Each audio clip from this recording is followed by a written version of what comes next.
I need some help. I have some haunting memories that I'm really having trouble letting go of or knowing how to deal with. And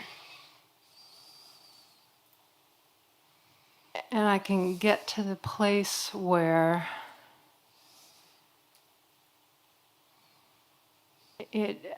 I can take it so far, and then there's a yeah, but. And I think there's a piece of I can't forgive myself. My identity is attached to this guilt and kind of a self-flagellation. I don't know.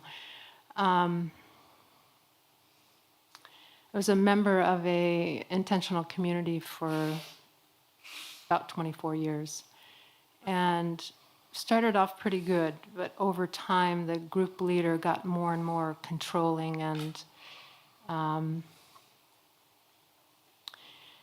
I stayed even though it didn't feel right. And one of the things that he controlled in the group was the manner in which we raised our children. And I punished my kids, hit them with a stick, did things that I haven't been able to come to terms with. And one of the hardest things for me is that I knew it wasn't right. I knew it wasn't right. But it was the type of situation where you're either in or out. And I was married and had 3 kids and had, kind of put all my eggs in one basket, so to speak. Yes. And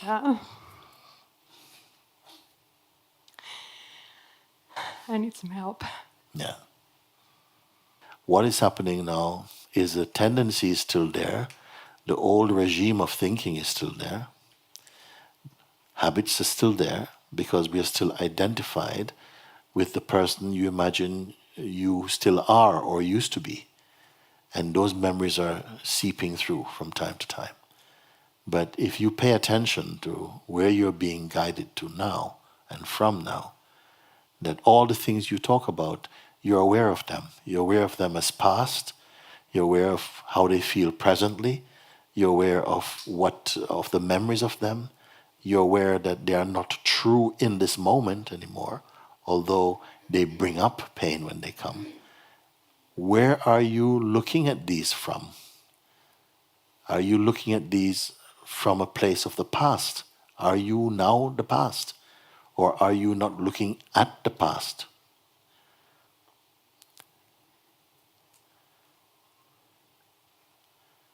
If you have a strong idea, I've got to make up for this, then you will not have the urge to take it on. That's when I'm looking at it from the past. I mean, as the person I was in the past. Because something might be feeling inside, I need to be punished for this, or I need to do something to correct this thing. And so something was retained from that period of time in the memory. Even though maybe your children have gone past it, maybe they may have gotten over that. Because some people, they don't all behave the same way through the same sort of circumstances. Sometimes they may have grown beautifully because of something that happened. But because in your mind, it was so wrong. And did you speak with your children about it after? A little bit. They're still in the group. So They're still there, yeah. Yeah. So they're, some sort of brainwashed.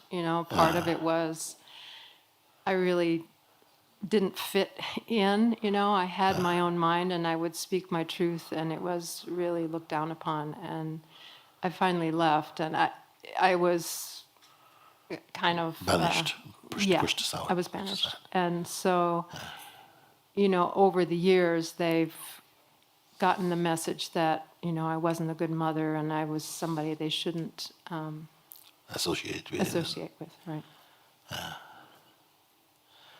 You have to be willing, at least for a while, to leave it aside, all of that aside for a minute.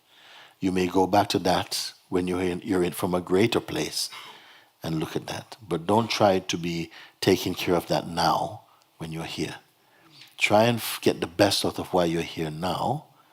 And then with that strength, you can look and see if there's anything you can do about that, if that past is still alive for you. Okay. So when I look in every direction and it's there, Okay. Then what? Okay, let's start from let's take it from there then. Let's accept that your words could be true. In every direction you look, this thing is up in front there. Then don't try to avoid it. Then be fully present with it. And the thing is that you say, okay, this is just burning right now. Okay?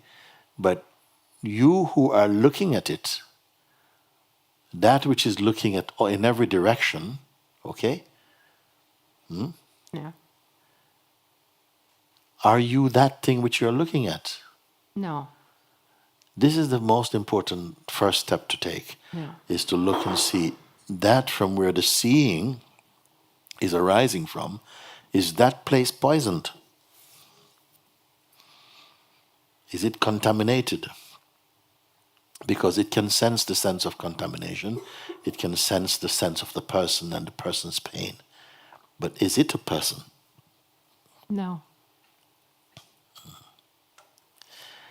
I would like you to put some attention on just being one there and try to see, okay, all this I can see in every direction, north, west, east, south, every direction is looked.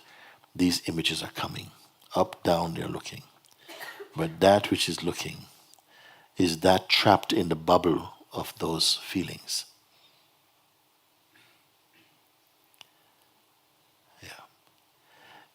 In spite of saying this even, that the one who's looking is not trapped in the memory of that thing that is being seen, maybe there's still so much charge, so much power in the imagery and the memory and the identity that, is there nowhere to go? Are you locked in the identity? Not 100% of the time, no. But often. Which means what? It means that your attention is there. Your attention Yes. is there with it. Yes. Isn't there something that is aware of your attention being there, which itself is not involved in that? Yes. Yeah, this place you must give more attention to. Bring your attention not to the crime scene, but to stay in the place where the attention itself is watched. Do you follow this? It depends also what you want. If you feel like, no, what I want is to tackle that thing, I want to do something about that thing, then you will keep your identity and you will not be able to go beyond the identity. You see? Mm-hmm. But if what you really want is just to be in your truth, Yes, that is what I want. And then we can work with this. Mm-hmm. And And it is. I see. I go. I feel this pull. Yeah. And then my mind gets involved in, well, maybe I just need to really get into the depths of this, and I haven't felt it enough, or I haven't gone through it enough. I'll tell you, to go into the depth of it gets you nowhere, but just getting entangled and sick for no reason. Okay. It benefits nobody. Thanks. Waste of time. Because you may think you're going deeper and deeper and deeper inside, but you're just going deeper and deeper and deeper in your mind. Thank you. The thing is gone, is finished. It's finished. But somehow it's like something is hooking in. It's almost to use the memory of these things to sabotage the present opportunity you have to be free. And you alone can change this also. Okay. You see? Like that. It's important that these things go. Because it's not like you're living with your children and they're suffering and there's nothing you can do. They're adults now. And they're living in their own choices, you see, for now. That may change also at some point for them. And it may not change also. They may continue spending the rest of their life in that community and nothing you can do about it. You see, we need to face some things. There are some things in life you can do nothing about them. You can do nothing sometimes with the people that you love, and they have it in their mind to go and do something, and you cannot stop them. You cannot help them. You are totally helpless. Can you live with that? Yes, you can live with it. It's life. In fact, it shows you that nobody belongs to you.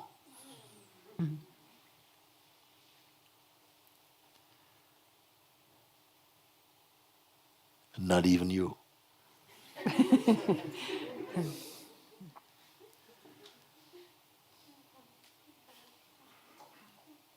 Thank you. It's very, very helpful.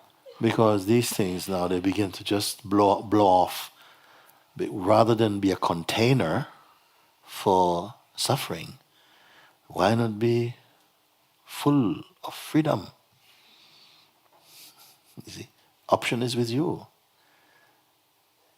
And only guilt can make you feel no, because some people feel, how can I be happy when these people are sad? This is a very bad deal. Because to be sad helps nobody at all, except some sick-minded people who just like to see, who feel better to see you sad.